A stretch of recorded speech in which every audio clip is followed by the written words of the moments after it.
Hey everybody, it's B-Nard coming your way with another Wi-Fi battle. Today we have a battle against Zero, and he's got a cool team, as you can see, very well balanced, so it's going to be another good one, and we're going to get right into it.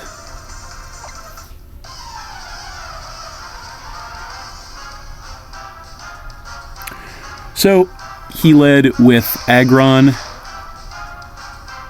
and I led with Electros. So I'm going to go right for the Drain Punch for max damage, and that's going to take him down by about half, so that was pretty good. But then I'm going to take some damage from the Rocky Helmet. Then he's going to go for the Stealth Rock to get the entry hazard set up early. And I'm going to regain some health with the leftovers. So this turn I'm just going to go for another Drain Punch to try and take him out. And I am going to regain some health off of that, and also take some damage from the Rocky Helmet again, but that is enough to finish his Aggron off and give me an early lead at 6-5, and then I'm going to regain some more health from the leftovers. So then he is going to come in with Superior, and I'm going to switch out then. I don't want to get hit with a Leaf Storm. So I'm going to come in with Venomoth, predicting that, and I'm going to take some damage from the rocks, and he does go for the Leaf Storm, so that's not going to do too much to me, and of course he is going to get the sharp special attack increase because of his ability, and then take some damage from the Life Orb. So this turn he outspeeds me. He's going to go for the Taunt, probably predicting the Quiver Dance, but I went for the Bug Buzz instead to try and take him out, and that is going to drop him into the red, but he just barely survives, and then he is going to switch out and come in with his Nidoking, probably predicting another Bug Buzz, but I went for the Giga Drain this time instead, so that's going to take him down by about a third, which is pretty good, and then I'm going to regain some health off that. So he does outspeed me this turn, and he's going to go for the Earth Power, gets the crit unfortunately, and takes me out with that and ties the battle up at 5-5. So then I'm going to come back in with Electros and take some damage from the rocks. So he's going to switch out then. He may be choice itemed, I'm not sure, but he's going to come in with Vaporeon, and I just went for the knockoff. So that's going to take him down by about a third and get rid of the leftovers, which was good. And then I'm going to regain some health with my leftovers. So he's going to switch out then, probably predicting the electric move. And he's going to come back in with Nidoking. And unfortunately I did go for the Wild Charge, so that's not going to do anything to him. But I am going to regain more health with the leftovers. So I'm going to switch out then. I'm not exactly sure what he's planning, but I don't want to take a big hit from this thing. So I'm going to come in with Hoopa to try and absorb whatever he does to me. Going to take some damage from the rocks. And he's going to go for the Sludge Wave.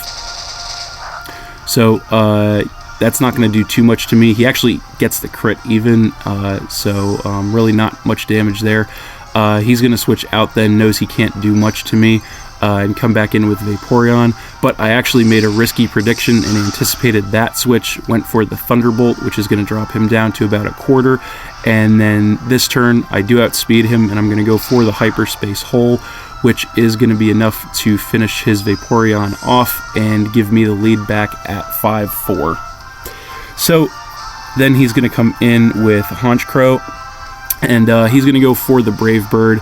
I stayed in because I didn't really have a good switch out option. I didn't want to risk anything else, so he's just going to take me out with that and tie the battle up at 4-4. He's also going to take some recoil damage, and his Moxie is going to activate to give him an attack increase, and then he's going to take some damage from the Life Orb also. So then I'm going to come in with Empoleon and take some damage from the rocks.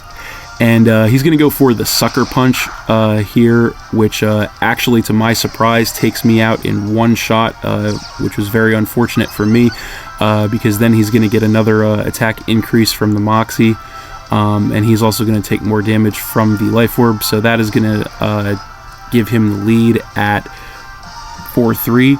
So then I'm going to come in with Conkeldurr, and I'm going to go for the Mach Punch just to try and get as much damage as I can on this thing. Takes him down to about a quarter, but then he's going to go for the Roost to put him back up to about 3/4 health, and then the Flame Orb is going to burn me. So he's going to switch out then. Not exactly sure why. I guess he didn't want to risk getting taken out with another Mach Punch, so he's going to come in with Serperior as fodder. So I do go for another Mach Punch, and that is going to be more than enough to finish his Serperior off and tie the battle up at 3-3. And then I'm going to take some damage from the burn. So then he's going to come in with Lopunny, and I'm going to switch out here. I don't want to take a fake out from this thing, so I'm going to come in with Electros and take some damage from the rocks. And he's going to go for the Mega Evolution into Mega Lopunny.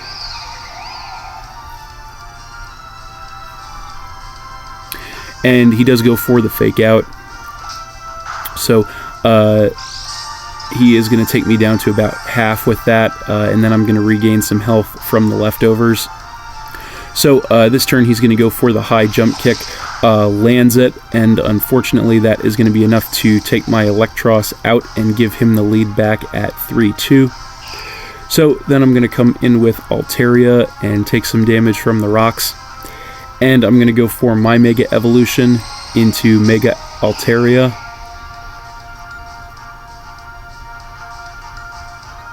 And he does outspeed me, and he's going to go for the Ice Punch.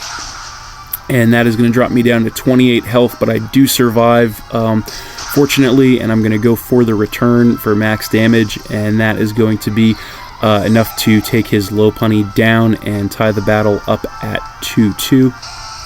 So then he's going to come back in with Nidoking, and he is going to outspeed me, unfortunately, go for the Sludge Wave, and that's going to be more than enough to finish my Altaria off and give him the lead back at 2-1. So finally I'm going to come back in with Conkeldurr and take some damage from the rocks, and he is going to go for another Sludge Wave, most likely choice itemed. That is going to drop me to 19 health, but I do survive just barely, and I'm going to go for an Earthquake for max damage, and that's going to be enough to take his Nidoking out and tie the battle up at 1-1, but unfortunately the burn is going to finish me off this turn, and that is going to be game. So I lost this one to 0. It was a great battle though, very close. Could have gone either way, but he did make one or two better predictions than me in that one, and a couple of well-timed crits, so that was that. But great battle. Thanks for watching again, everybody. Hope you all enjoyed. Please hit that like button, leave a comment, and or subscribe if you did enjoy, and stay tuned for more new battles in the future. Also, if you're interested in battling me, leave a comment with your friend code and we can have a match. So that's it, and we will see you next time.